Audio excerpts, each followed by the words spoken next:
Hello you guys, welcome back to my channel. So today I'm here to talk about everyone's favorite topic, order blocks, but we also have an accumulation schematic. So I know a lot of people on my channel who've been here, I guess, for a while feel like they understand order blocks and balances, but it's not about just finding gaps in two candles. It's about using those opportunity and those price inefficiencies to create a schematic that you can actually enter trade on with a 10 pip or less stop loss. So I'm going to show you guys that clean example here.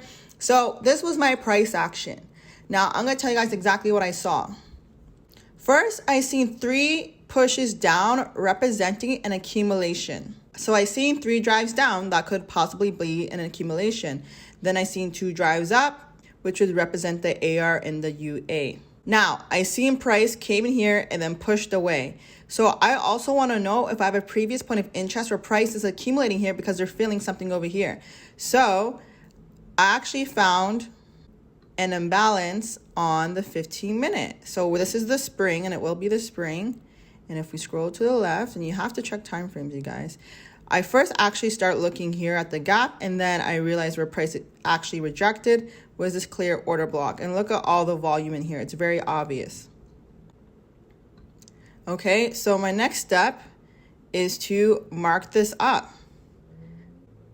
So the key thing is here, you guys, is that I'm noticing the structure of price, okay? So a lot of times people look at accumulation and they'll look somewhere small in here and look at all the candlesticks. No, if you guys can see this, watch, I can label this. Obviously, I already took this trade, but I can clearly see the structure here to even label this an accumulation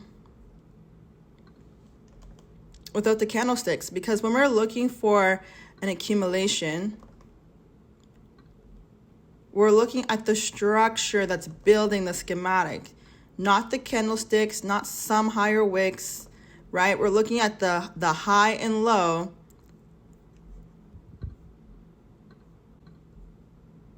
that actually forms the schematic.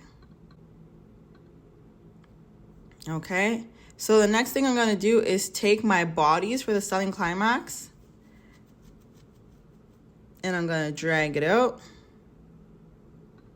And because I did mark this up on the line chart, I just have to fix my labels to get out of the wicks. And between the AR and the SC, this wick is our preliminary support. And you can tell this is where price went and failed. So I'm gonna go back to the 1 hour time frame.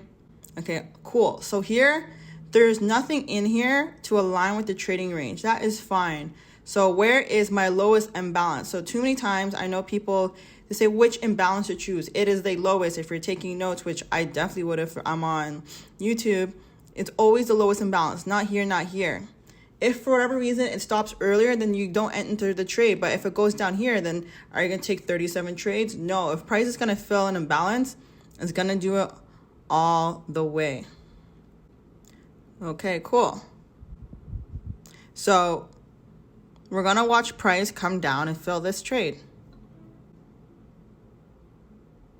And don't give up yet. There we go. Okay. Now, this is, look right here with the wicks. This is clear manipulation. That's the crazy thing. This is where you understand the banks are playing. Like, this is not your average regular candle. This is where the manipulation happened. So I showed you guys without the risk to reward, but here's the risk to reward. So having your risk to reward in tight stop loss is important because price turned around. And actually I have a new point of interest, which I guess I can show you guys because it's going to go out before the market's closed right now. So getting out in time is just important because when you have manipulation, it's crazy because you're either going to take profit in like what's this, 1 hour, in 2 hours. Okay, so stop loss was on a lower time frame, and I believe it was about it was less than 10 pips. Obviously, I think it was like a 7 and a 70, and then price turned around. I'll show you guys current price action. I'm looking at this point of interest right now, which also aligns with this in case this is a reaccumulation. I don't know if it is. It's not a signal. I have to mark it up.